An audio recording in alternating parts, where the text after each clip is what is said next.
अक्सर ये तीन लफ्ज सुनने को मिलते हैं, कस्टमर, कंज्यूमर और क्लाइंट।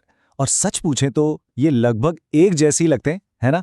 लेकिन बिजनेस की दुनिया में इन तीनों का मतलब और इनकी अहमियत बिल्कुल अलग है। तो आइए आज इस उलझन को हमेशा के लिए खत्म करते हैं। अच्छा, एक सूरत हाल का तसव्वुर करें। किसी दोस्त के लिए एक तोहफा खरीदा जा रहा है। अब यहां पैसे कौन दे रहा है और तोहफा इस्तेमाल कौन करेगा, क्या यह जानना जरूरी भी है? जी हां, बिल्कुल।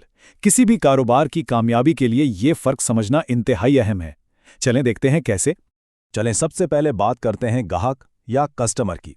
ये वो लफ्ज है जो हम सबसे ज्यादा सुनते और बोलते हैं। देखते हैं कि असल में ग्राहक होता कौन है। बहुत सीधी सी बात है। ग्राहक वो है जो किसी चीज या सर्विस के लिए पैसे देता है। जो भी जेब से पैसे निकालकर अदायगी कर रहा है ना, वही ग्राहक है। बस इतनी सी बात है। तो ग्राहक का सारा फोकस, सारा ध्यान खरीदारी के अमल पर होता है। एक आसान सा उसूल है, जिसने पैसे दिए वो ग्राहक कहलाएगा। मिसाल के तौर पर अगर एक माँ अपने बच्चे के लिए खिलौना खरीदती है तो भले ही खिलौना बच्चा इस्तेमाल करेगा, लेकिन पैसे तो माँ दे रही है, इसलिए वही ग्राहक है। इसी तरह अगर कोई बर्गर खरीदता है तो वो शख्सी ग्राहक है। यहाँ खरीदने वाला और इस्तेमाल करने वाला एक ही है। ठीक है, ग्राहक तो समझ में आ गया। अब आते हैं दूसरे लफ्ज पर, सारिफ यानी कंज्यूमर। और हाँ, ये ग्राहक से मुख्तलिफ हो सकता है। असल उलझन यहीं से शुरू होती है। सारफ वो है जो इस प्रोडक्ट या सर्विस को आखिर में इस्तेमाल करता है। ये बात बिल्कुल ज़रूरी नहीं कि जिसने चीज़ इस्तेमाल की उसी ने उसके पैसे भी दिए हों।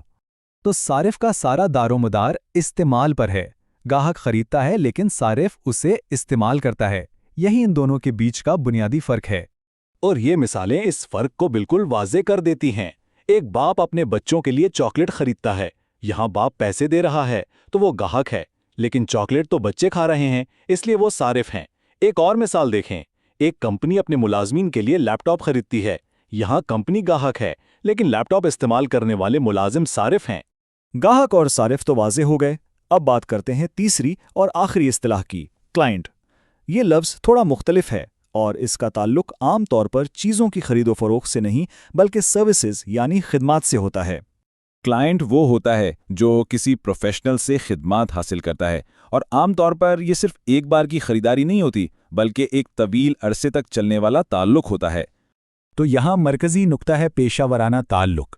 ये सिर्फ एक लेन देन नहीं है बल्कि एक मुसलसल प्रोफेशनल राब्ता है जहाँ एतमाद और सर्विस की बहुत ज़्यादा अहमियत होती है। कभी गौर किया है कि वकील, डॉक्टर या कंसल्टेंट अपने पास आने वालों को ग्राहक नहीं, क्लाइंट कहते हैं? ऐसा इसलिए है क्योंकि वो उन्हें पेशावराना खिदमात दे रहे होते हैं। इसी तरह जब एक बिजनेस किसी मार्केटिंग एजेंसी की खिदमात लेता है तो वो बिजनेस उस एजेंसी का क्लाइंट बन जाता है। तो अब तक हमने तीनों इस्तिलाहात को अलग अलग समझा है। चलिए अब इस सब को एक साथ जुड़कर देखते हैं ताकि ये फर्क हमेशा के लिए याद रह जाए। ये टेबल पूरी कहानी को एक नज़र में बयान कर देता है।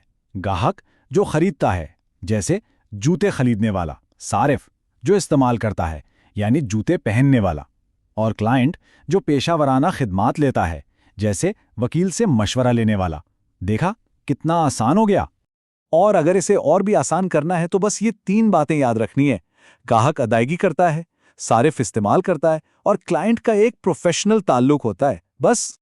और आखिर में एक बहुत दिलचस्प सवाल, किसी भी कारोबार के लिए ज़्यादा अहम कौन है? वो जो पैसे दे रहा है यानी ग्राहक, या वो जो असल में प्रोडक्ट इस्तेमाल कर रहा है यानी सारिफ? मार्केटिंग की हिकमत अमली बनाते वक्त किस पर तवज्जो देनी चाहिए? वाकई ये सोचने वाली बात है।